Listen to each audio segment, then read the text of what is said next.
Ladies and gentlemen, welcome back to the channel. You know who it is by now, Jimothy. Now, ladies and gents, I thought that I would do a test hands on my most recent Appliancer deck profile that I profiled on my channel.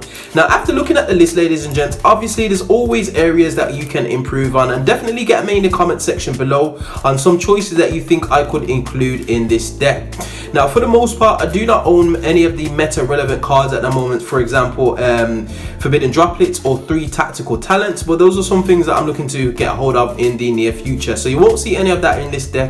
And that's one thing that I like to do, ladies and gents, is actually build decks with cards that I actually own, mainly because it makes for a more realistic playtest environment, and hence why I'm doing the test hands with cards that I own. So if you do see some weird and wacky cards in the profile, ladies and gents, that is why you are seeing things such as Witch's Strike, for example, which is definitely not something that is quite often played. But anyway, I think we've shuffled up enough. Let's just put this down. Give us a nice little split, and we're going to draw our 5 cards. So starting us off, we have 1 Appliancer Copy Buckle, which is fantastic, 1 Appliancer Socket Roll, which is more or less full combo, 1 Lost Wind, fantastic, 1 Appliancer Breaker Bunko, and 1 World Legacy's World Sorrow. So this is a crazy hand, especially going first. Now, what I will say, ladies and gents, is going second in this deck is difficult. I am not going to lie. A lot of the Appliancer Link monsters cannot be used as link material during the turn they're summoned. So you are kind of stuck with having your Appliancer monsters on field for at least a turn.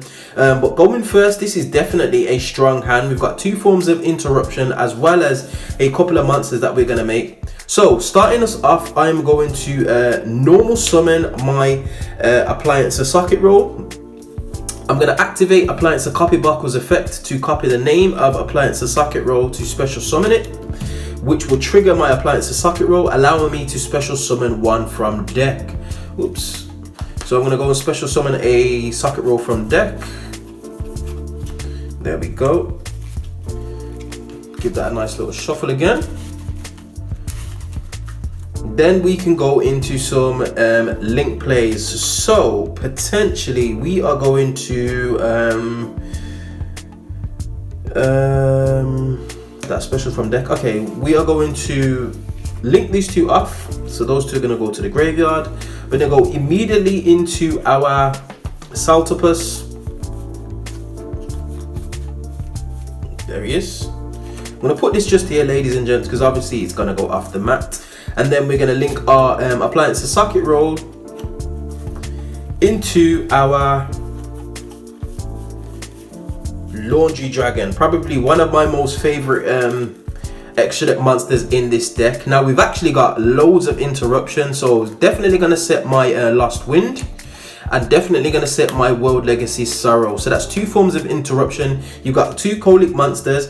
Appliancer Saltopus can't be targeted by card effects, also cannot be targeted for attacks. And Appliancer Laundry Dragon can just banish a monster it battles. It can also destroy a monster it battles and do burn damage equal to that monster's attack. You've also got Lost Wind, which will reset itself once your opponent special summons from the extra deck. And you've also got Appliancer Breaker Bunko that can pitch itself from hand to graveyard to prevent one of your monsters being destroyed by battle, which is most likely going to protect the Laundry Dragon. We've also got a World... Oops, that's my Lost Wind. My bad.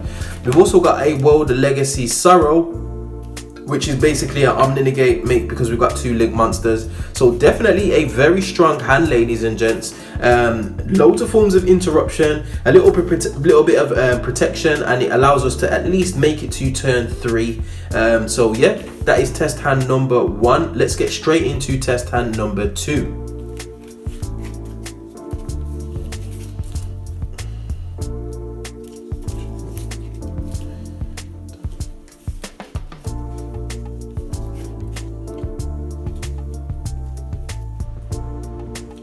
Okay, ladies and gents, going into test hand number 2. Now, Appliancers definitely not a going second deck, nor do they have the capacity to break boards going second independently of some of the more meta relevant cards, such as your Forbidden Droplets, your Nibiru's, your Dark Ruler No Mores, your Evenly Matched, all that kind of stuff. You do need to set up with this deck, and you need to set up going first. So it's definitely something you need to bear in mind. It's not a going second deck at all.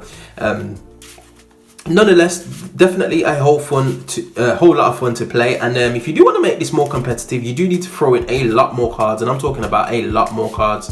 In fact, I wouldn't even say it's competitive, but it's just something fun to mess about with, and it's just a bit of a unique play style, not something that you just see every day. Okay, so let's split here. Put that to the bottom. Right, let's see what we get off the top. We get a Appliancer breaker bunkle, Called by the Grave, a machine duplication, okay, a parallel exceed, which is absolutely fantastic, and finally a monster reborn. Okay, so there's definitely a line of play that where we're going with this, ladies and gents. We are going to normal summon out our Appliancer breaker bunkle, then we're going to activate machine duplication, targeting our Appliancer breaker bunkle, so that will go to the graveyard, and we can special out 2 more Appliancer breaker bunkles. So if I can find them. No, not you, not you. Where are they? Oh, there's one. Have I missed one? There's 2. There we go. Definitely missed that one. I'm potentially actually going to go back in, so I'm not going to shuffle up too much just yet. I'll leave my deck right there. So these 2 will then hit the field. Then we're going to link these breaker bunkles into our Appliancer Saltopus.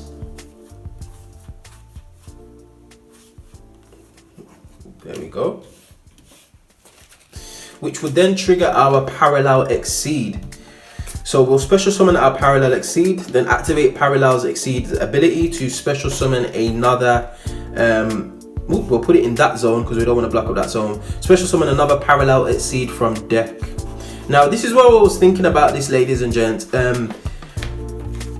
Time Thief Redoer is actually a bit of removal for Dragoons, mainly because if you've got a trap underneath Time Thief Redoer, you can detach the trap and actually spin Dragoon back to the top of the deck, non-targeting, ladies and gents. And it's something that most decks can make, especially with Parallel Exceed in there. Obviously you need to attach a trap to your Time Thief Redoer, so that's something to bear in mind when trying to combat Dragoon, because he's obviously going to be everywhere, and I'm talking about everywhere. So here we've got a few options. I mean, we could go into update jammer, but there'll be no point because we can't use our appliances as link material the first time that they link summon. So we basically have to wait till our next turn to be able to use them as link material. So here, potentially, there's a few places you could go depending on what you're playing against. So I would link off my last breaker bunkle into my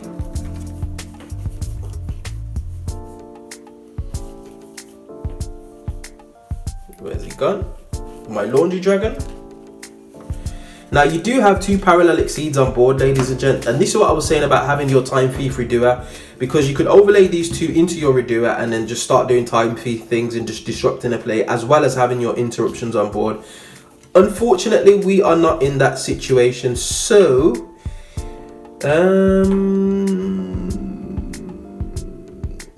we could potentially go into update jammer, but that would be a little bit of a waste.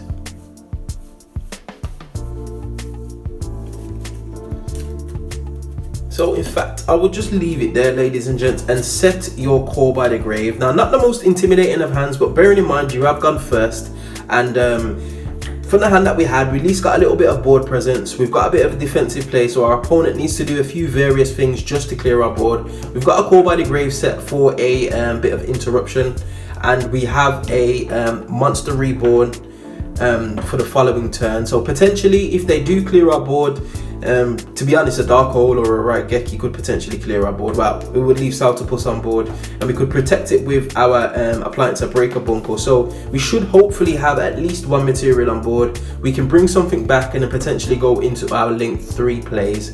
So yes, ladies and gents, not the most optimal board. Definitely the initial test hand had a little bit more effectiveness to it, but like I said, it is not a meta deck. It is just a bit of fun, and this is basically stuff that you can do with this deck. So ladies and gents, we find ourselves at the end of another video. Were there any misplays or things that I should have done differently in this video? Definitely get at me in that comment section below. And as always, if you did enjoy this content, be sure to like, share, subscribe, all of that good stuff. And I will definitely see you guys in the next video. Hope you enjoyed. Peace.